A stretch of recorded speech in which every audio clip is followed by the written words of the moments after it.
interesting. I'm with Paul Moulton. I can do your bit now, you see. And he's in the Isle of Man, and this is quite exciting, really, because I've been watching him, and he's got called Isle of Man TV. Indeed. Well, it's been MT TV, but I also now use Isle of Man TV because MT is our version of JT here for you. And they've been sponsoring it for the last 9 years. Unfortunately, it's coming to an end literally in a week's time at the end of the year.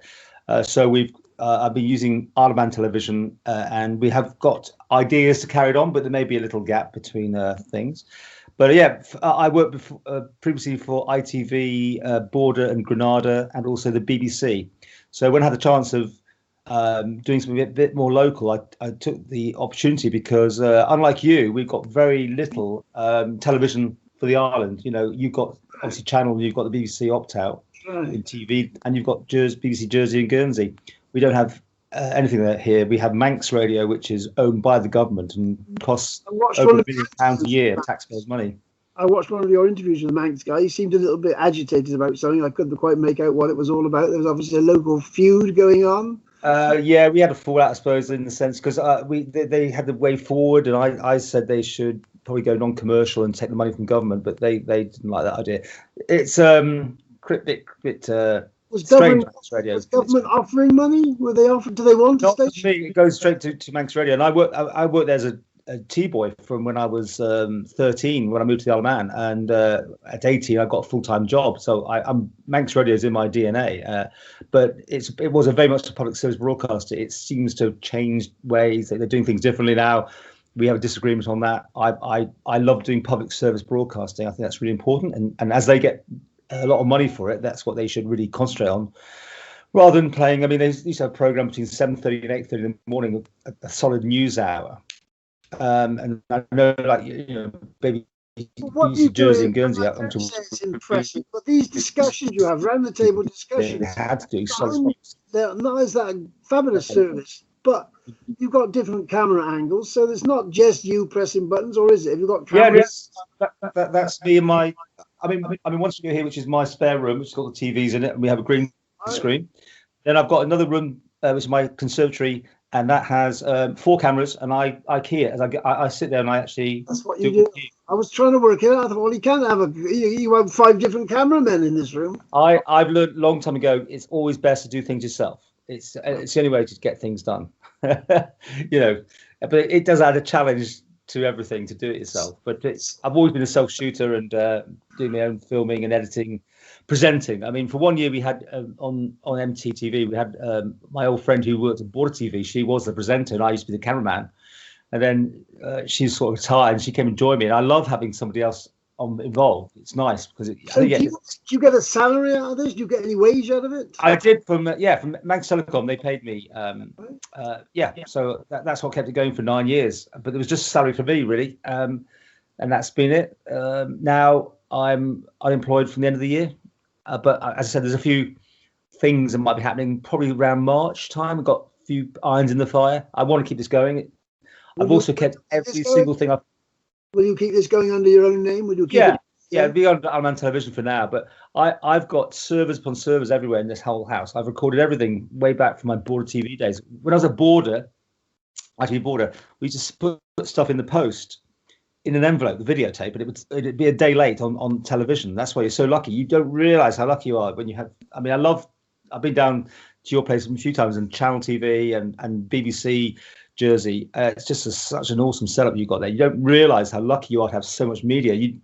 This is needed here because we don't have that version. Well, you might say it's needed there, but it's what access we actually get to genuine news. Of course, most of it's just the stuff that goes out in the UK. And there's one great irritation. Now, you used to have a relationship with BBC in the Isle of Man, but it used to come out of Manchester or somewhere, didn't it? Where was it? That's right. Well, I worked at BBC Northwest. So when I was...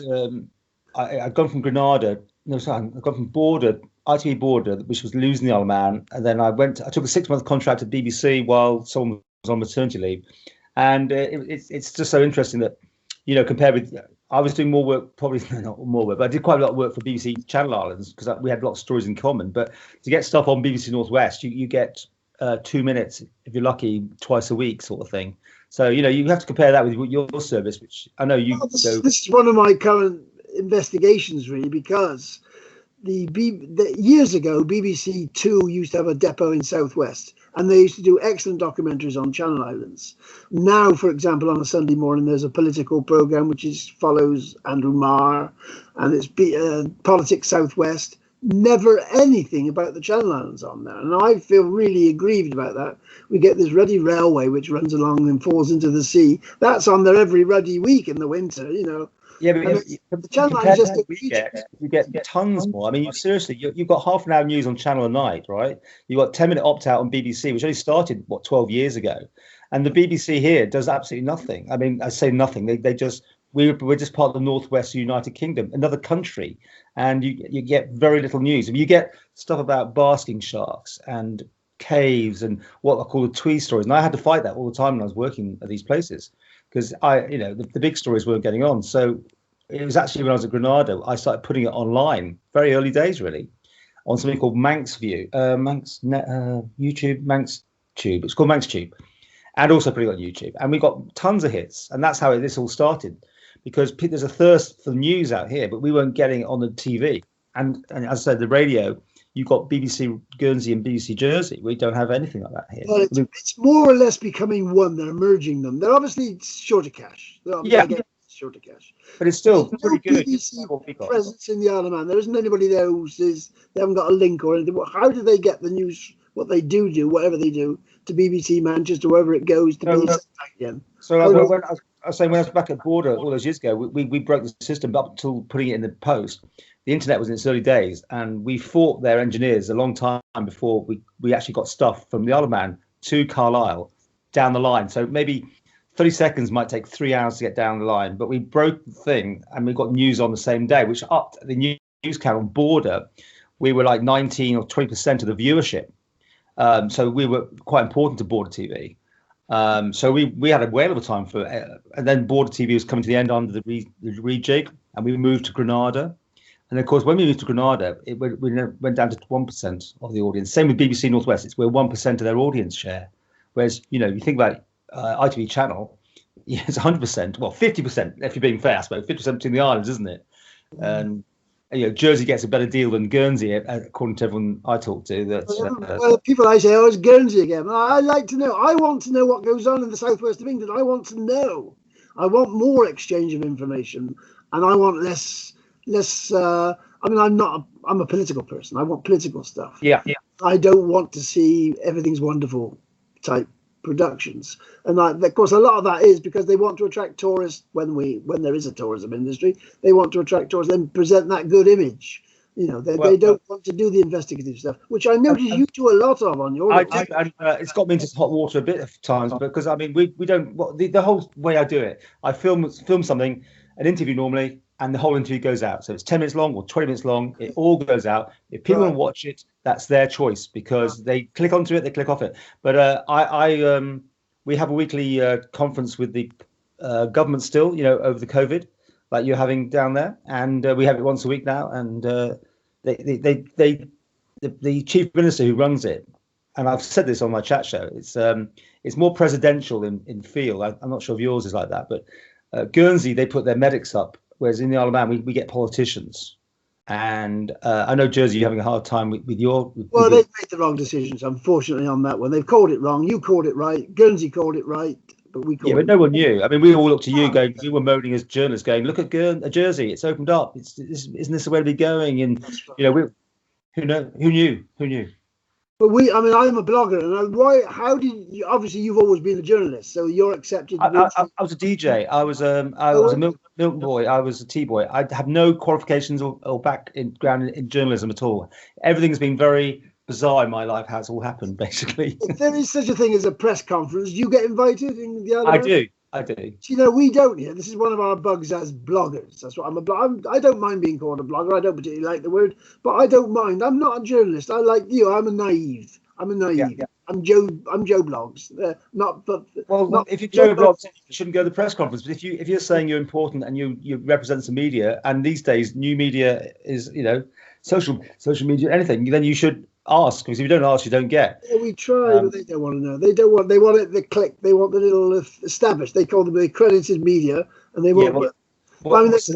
our press conferences had the established media plus me, because I've always been here. Then something called Jeff the Mongoose started joining in, Right. which is an online site, which was particularly more. I don't know. It was always seen as a PR site, but they actually use an ex-BBC journalist.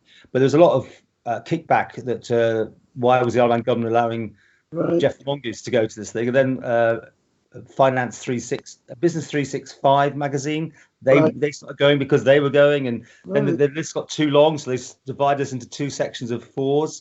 So there's no right or wrong way of doing this, but I mean, yes, it's the control that gets me. We do it by Zoom, and even though we have no COVID restrictions here, which is my big bugbear, we should be in the same room as the politicians. But anyway, we get press releases. I don't get press releases. I don't think anybody. The blogs, but there are some. Like there was a new one started, Bailiwick Express, and an online. Suddenly became an accepted. Journalism activity. I don't know. There are ex-journalists on there, of course, all journalists. They've joined it. But have you applied though to go to the? They asked. We got turned away. The last one I tried to get in before the planning minister was having a meeting, and the flunkies said, "Oh, you can't come in. You're not accredited." So we you get on the mailing list. I'm on the mailing, but they don't send this. Anyway, I'm not here to moan. I want to know what goes on in your wonderful island, because I'm intrigued. Now, it used to be you've got the radio guy. What's his output? What does he do? What's Manx radio?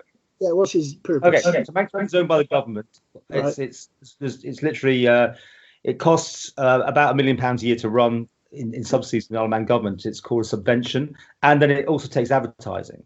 Now, besides that, there's Energy FM and there's 3FM. So 3 broadcast stations, and then there's another one which is just online, which I do a Saturday afternoon show called The Sound, which is just online media. And they're available to anybody. You don't have to subscribe; they're just free on it. We've got lots of radio, but and Energy and 3FM both have a news service of their own, which also go to the press conferences. So in radio terms, we've got a lot. Manx Radio has about, I think, 10 journalists, which is a huge amount, really. But that's where the subsidy comes in to cover the public service remit. But they used to do a show 7:30 to 8:30 in the morning, all news. And now, in the last revamp about a year ago or something more, they play music in there as well, which is interesting because because the number of blogs have diminished. There's very few left now. All right. That worries me a bit, because I want to talk a bit about newspapers as well. The Jersey Evening Post is the paper, and the Guernsey Press is the Guernsey paper, but they're struggling. They've had to cut down staff, and they get a lot of public participate, or they invite people on to write a column every week. So a lot of it is not journalists at all. So it's rather a strange situation. We've got an accredited journalist output, but they're not journalists at all, a bit like you and me, but they just write a column, which I don't mind. But of course, they choose, generally speaking, particular people with a particular point of view. That's what does bug me. You know the story. So they used to be in the Isle of Man. They used to have about 3 or 4 weekly newspapers, and so you've got a daily newspaper, but once a week. It's not quite like that, and you had different companies initially, but I mean it's long since been owned by it was Johnson Press. It's now Tyndall Group, which comes from your place. Right. Tyndall Group, which runs the 2 radio stations in the Channel Islands. Does it? Oh right. Yeah, Tyndall. Right. So Tyndall owns Isle of Man newspapers. They put out 3 a week. They put out the main one on a Tuesday, which is the Examiner, then there's a Thursday, which is the Independent, and then the freebie that comes through Letterbox the weekend, which is the Courier, which used to be massive with all the sales of houses. Right. Now that's waved thin because everything's gone online. So they still exist. They still struggle on. Yeah, but it's 3 papers from one group, and you've got a daily paper, haven't you, in both islands? So that's the Jersey Press and the Guernsey Press, but they're getting very thin generally in the content. It's Have they moved into video then? Sorry? Have they moved into video? No. That's interesting. So the Isle of Man newspapers has tried it. Well, under Johnson Press, they had a big setup. That didn't quite work. Then they have tried a few times. That's gone down, sometimes on iPhones, they put some stuff up, but it's not on a regular basis. So 3FM do commercial. That's the commercial radio here. And if you like music or pop music, it's not my taste. They do have news bulletins. They do. They're not too bad actually, but they spread it out. I like a I like a decent discussion. That's what I like, a decent discussion. But they get out on BBC Radio Jersey in the morning. Although they're putting music into the system, aren't they? Slightly now, I believe. It was all speech, wasn't it? Of course, it's targeted for an over, which ought to suit me. I'm in the 70s, but for an over 50 audience. So that's what they're targeting. So there's a lot of young people don't ever listen to BBC here. They never listen to it. There's of no interest. Well, Manx Radio plays music more, and they, you might say their music is slightly downer, not high end like for 50-year-olds. But the fact is, their ratings have been hit over the years because the fact is people are trying to chase a younger demographic, aren't they? Everyone's trying to do that. I'm not sure the younger people do radio. Period. Really. I mean, since I got my my Alexa app, I just listen to LBC. I love talk radio. I love phone-ins, and it just sends me to sleep. It wakes me up in the morning. So people can have a choice of any radio station in the world now. Years ago, they used to have a Sunday phone-in or a phone-in. I think they used to have a morning phone-in, and it was a lifeline especially for some older people. But it didn't really attract the younger people. But it was a lifeline for some older people who relied on it to express their views. And there were some quite interesting political characters, and I used to use it. And then they closed it and they removed it, which I think was that was BBC. I think that was a very sad loss. You know why? Because they've got radar ratings, and if they just stopped to that, I mean, that's the thing. Manx Radio Manx Radio and 3FM are in the ratings, and Energy knows what it's getting anyway. But if you're always chasing ratings, with Manx Radio having advertising, it's got to please the advertisers, and you've got to show that people are listening. So there's a terribly, and that's another thing we disagree about. I think if you come out of radar and you've got the adverts, just concentrate on being public service, you don't have to worry so much about the programming being too old or whatever. You can just do good public service broadcasting. Obviously, I rely on what Google allows me to do. So I'm dependent. If they ever pull the bung on Google or Facebook and all these things, I'm sunk. There's nothing I can do about it. And I suppose you'd be in the same situation, would you? And that's the only thing that's happened. I normally don't turn anyone down for interviews, but there's one person here who's about anti-vaccines and all that sort of thing. Right. And he's got very prolific, and he wants me to interview him all the time. And I had to say in the end, I can't, because if I do those interviews, they get to the point now where Facebook would take it down, YouTube would take it down. They take the whole channel down. It's quite You did an interview. One of your little interviews was with a very interesting guy who does a sort of a blog, and he was saying he's got probably the guy you mentioned just now, and his brother does one as well, and there's a pair of them. Oh, the Scottish lads. Well, I don't know what they were, but they were doing this blog, and it has thousands of hits. He does whiskey. One does whiskey and one does blowing up things. I've never interviewed the brother who blows things up. He's quite shy, apparently. The whiskey guy has got a plaque from YouTube. He's got over 100,000 followers, which is awesome. I've never heard of it. I saw your interview. It's fascinating. He's got a worldwide following. Oh, absolutely amazing. What you can do from your home, and if I picked another subject, into the TT races, I would have millions of people, but because it's Isle of Man, you've got so many people who are interested in my stories. So it's you're never going to get the big time. Although I did an interview with a guy who appeared on a show called Bad Lads Army. He came over here for a night, and they brought him in for an interview, and it's still my best one ever. Every month, thousands upon thousands of people watch that video, and it's got no relationship to the Isle of Man. They just that's how the algorithms work with YouTube. If you like one thing, I'm sure it then suggests another one to you at the end. And then I spend more time watching YouTube. I go on Twitter individually, but I can't understand. I don't know what you're supposed to do with it. It's a total mystery. It's not an easy use presentation for me. I can't use it. Oh, when you get YouTube on your telly, you get smart TV, then it's just a simple, very simple. You just and watch it on your TV rather than on the computer makes a big difference. So I noticed that I was finding on your link to your Isle of Man TV, I was picking up all sorts of archive stuff. Yeah. I'd forgotten all about, and you had them up there. I'm archiving stuff at the moment exactly 10 years ago, so I'm repackaging it. So I've kept everything. So that wasn't me 10 years ago like that. That would be me doing it for other people. But I've kept it, and it's on my camera. So I just for the sake of the nation, I want everything that I've done to be available for history purposes. But it is an archive. It's valuable. I just wonder how, if we don't physically keep it ourselves, I'm somewhere in the world. get it on the internet, and then it's hopefully it's YouTube will be there forever. If they pull the bung on the storage, some huge shed somewhere in the desert where it's all stored. Yeah. I don't know. I think they've got a backup plan, but I know what you mean. But I've kept everything here. I mean, it don't take a fire though, because it's not off site. So it's like it was that problem about keeping it behind you. The other thing which that little discussion you have, or not little discussion, you have three people sitting at a table in your conservatory, presumably, as you say. Yeah. And it's, as I say, it's extraordinarily professional, extraordinarily well done. They obviously want to participate. They're genuine, willing participants. They want to be there. They're not, not against their will. And no. In fact, it's quite a few people want to be there. I can't. You try and get somebody from our parliament here. Try and get them to be into. Oh my God, I get them. But it's very few. What about the Reform Party, Sam? He's very media, isn't he? He's trying a few of these things, but it's always him. It's the party without a party. I don't understand it. I like Sam. I think he's very media savvy. I like it. You think he is? Oh, I think he's got a lot to learn. You better come over here and teach him, I think. And he plays the guitar as well. I've never met him in person. I've only met him on the internet. How many of that crowd, that Reform Party, are musicians? It's quite extraordinary. And they play they're all good musicians. Even Tadier with his accordion, he's getting better. Let me ask you a question. Do you think party politics can happen on the islands? Because here they've tried it. It's never. I mean, there's a tiny bit, but not a lot. That's right. This virus has really got into people, and they're just beginning to analyze what is the political process all about, because they're saying they're condemning the entire states. Oh, they're all rubbish. They're liars. They're crooks.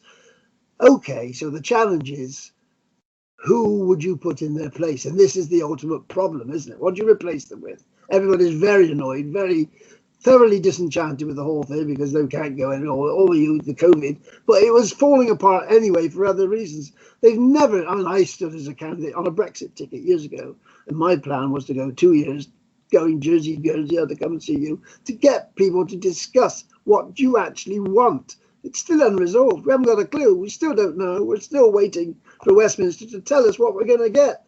And that is not good enough. I think the thing with you guys, I went to Guernsey on the air bridge in the summer, and it was like, who'd have thought? The Isle of Man and Guernsey were having this great arena moment. And then everyone was still thinking, wow, just down the road there's Jersey, and it's open up, and you can fly in and out, and we're all jealous about the whole thing. Right. But I say, who'd thought? I mean, we've now got probably the Isle of Man government who was threatening to probably shut down even further what we can do, because obviously the UK and the new COVID issues. But and the supermarkets are having a run on the food again because everyone panics they're not going to get supplies. We are living in bizarre times, but and we haven't. That's another thing, we haven't documented it here very well, because we weren't allowed as the press to cover anything like queues at the hospital or what was happening, and we were kept away completely. There's a lot of people working government here who look after the media, and we've got a communications unit. Of course, you've seen the saga about Charlie Parker and all the rest of it, when he wanted total control of media. So he set up a communications department with about a couple of dozen people in it, and of course the people are just fed spin. It's sort of an American type manipulation of the media. It's horrible. It's really dreadful and frightening, but people don't say it. They don't say it. Any of the radio websites here, you'll probably see maybe, I don't know, 80% can sometimes be just coming from a story that's been issued by the government. I mean, I pulled 80% out of here. I don't know how much, but there's a lot of stories that are generated purely by the government, and it's almost spoon-fed, you might say, to the media, and that's what they're doing. It's so refreshing speaking to you. Why can't we get people like you over here? We need you. Well, you've got a lot of media already. That's the trouble. Unfortunately, we have no TV now. I'm just pretend media. It's pretend media. It's not like you doing proper things, proper stories, giving people a voice. I talk to anyone. If people get in touch with me, I normally talk to most people. There's very few stories I turn down, only because they're maybe too commercial. They're opening a new shop or something. But I do rely on people really to get in touch with me, which is great. I mean, I've got my usual stuff I can do, but it's always interesting. There was a pantomime, a two-person pantomime that opened today, and we went down and did a story with them because they got in touch. Could be anything, and that's what I really love. It's as I said, and also because it's going to be kept for history. I really think that's important. When I film stuff, like they've moved a monument or a building's being knocked down, you always think, wow, that in 100 years' time will be awesome to watch. You know, when we're all gone, we live on. I've got two special themes. One is disability, which I promote. Nobody's interested. You put the name disability on any story, nobody wants to know. The other thing is human rights. And again, put human rights on a story, nobody wants to know. I don't know why it is. They won't discuss it. They will not engage. Well, the good thing online is you can make any video. It's a question of will anyone watch it, and I don't really pay attention to those click numbers because you could be very disappointed when no one watches something. But you know that. Well, this is how we met. I interviewed a friend of yours about the Manx Jersey Gas. I mean, it was a bit on paper. I went, well, I'm not sure if this is going to work, but I did the interview. It's had lots of views. I sent her one of your things you'd done. I sent it to her. I said, look at this. They've done it. Because I'd heard from time to time the disputes that were going on the Isle of Man. Yeah. I didn't realise how many interviews you've done on it. Phenomenal. And it's still not resolved. It's still totally.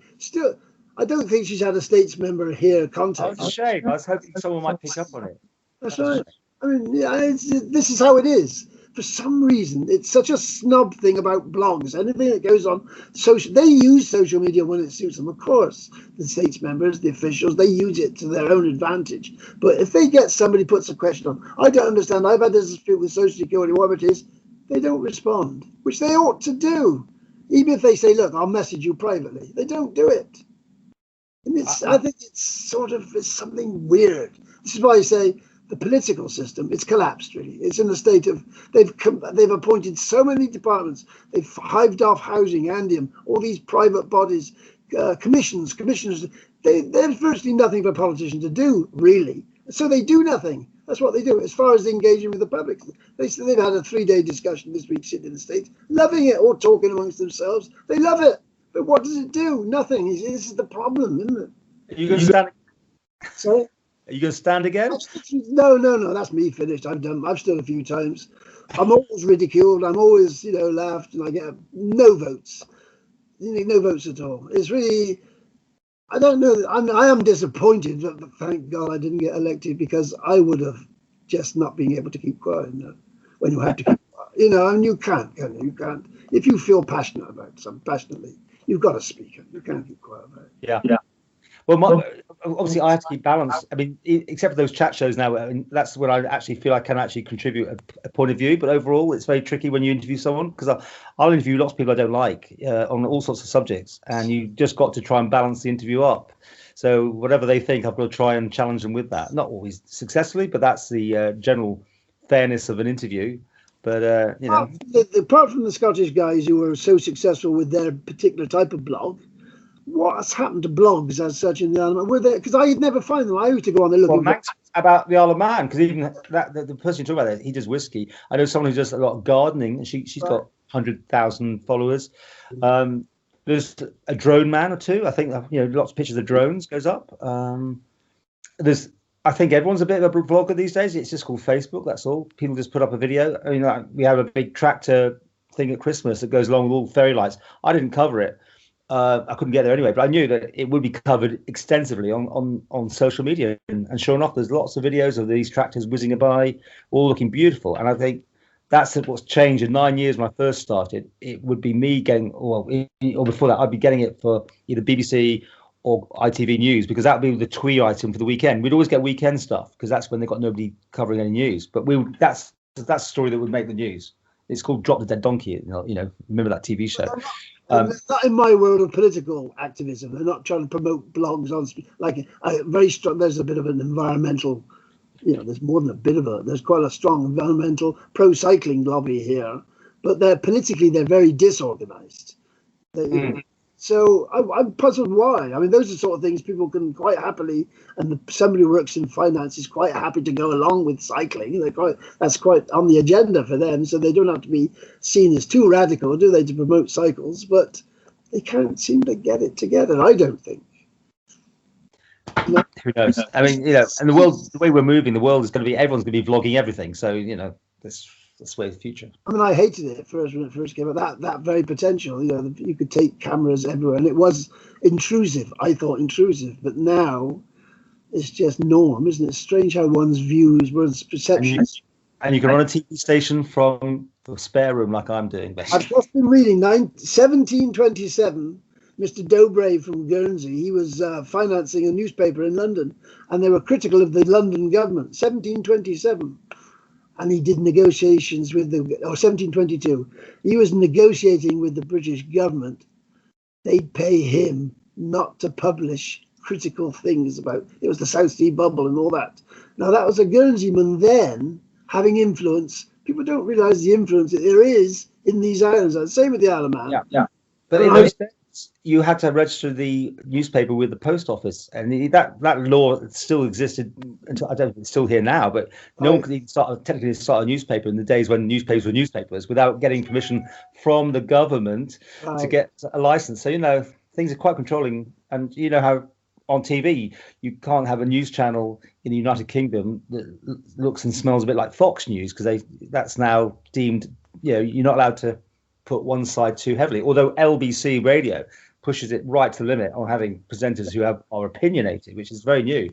But if you watch Sky News in Australia, no one was watching it. Then they brought in something called Sky News After Dark, and it's just all right-wing presenters, and they're all Trump followers, and they all loved him.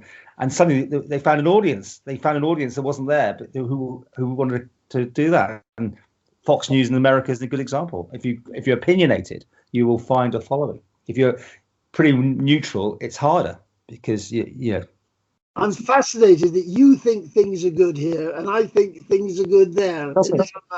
I love all the news you got and all the media. Oh my God, we got nothing like that here, and so it's shallow, most of it. Yeah, but you still got it. You still fill half an hour of television a night with news between the two islands. And, we get, a friend who now does the Granada stuff here, he's from the UK, he's over here, but he knows how it's worked, and he finds it frustrating sometimes, but he's got more on. But that's because he's quite a good journalist. You've got to fight your corner here to get stuff on. It's got to appeal to the UK from our point of view. If people watch television news, it has to have a UK curb appeal. You can't just have a micro local story, like even someone's being dropped from government. It just wouldn't make the news, because they're not in Bolton and Liverpool and Manchester, they're not interested in those stories. And I totally understand that, what the fight is. Feedback from mainland, did you actually get that? By the way, we don't call that. I love how you use that M word. You have to say the M word when the M word is not allowed here. We keep getting this. People say France is the mainland. Okay, no. The mainland here is the Isle of Man. We refer to over there as United Kingdom, the adjacent isle. But I know Jersey, they fly the Union Jack at the drop of a hat, which I understand. Maybe the World War II situation has something to do with it. But we're so independent as a nation, thinking of it, and yet we don't have our own television station. And that's kind of weird. When are you going to pay back for the reinvestment funds of 1765? That's what I want to know. When are you going to put that back into the exchequer? I've researched all that, and I went to the Isle of Man years ago with a view to trying to get political parties there in the Isle of Man to communicate with political parties in Guernsey and Jersey. They were keen in the Isle of Man. They wanted to participate. They didn't hear, or in Guernsey there was nothing to participate. They had an old Labour group which was in a state of collapse. And the political parties here just didn't want to know, or the political party, the JDM as it was there. You're looking at your clock. Time has come. I am actually. I've got to go in a minute. So I'm heading out. It's absolutely fascinating. We shall watch progress with considerable interest. And I'm so sad that you'll be off the air, because I thought I'd found the answer to life. I'm sort of retired age, 60 now, but I need something to do, and I really enjoy doing what I do. So it won't disappear. But I've got some ideas. Other people come to me with ideas. I'm really looking for somebody who just wants to sponsor me, and leave me alone, and that would be perfect. So anyway, who knows? But just one question. There was a guy that does British dependencies in overseas territories, bots. Now, I can't quite work out. They publish a fabulous amount of information about British territories all around the world. Do you have any dealings with them? No. They put on little things like there's even little like what you're doing in Bermuda or somewhere like that. Well, they've got TV stations. They've got them in everywhere. Gibraltar. They've got television. Exactly. That's it. Okay, there is a future out there.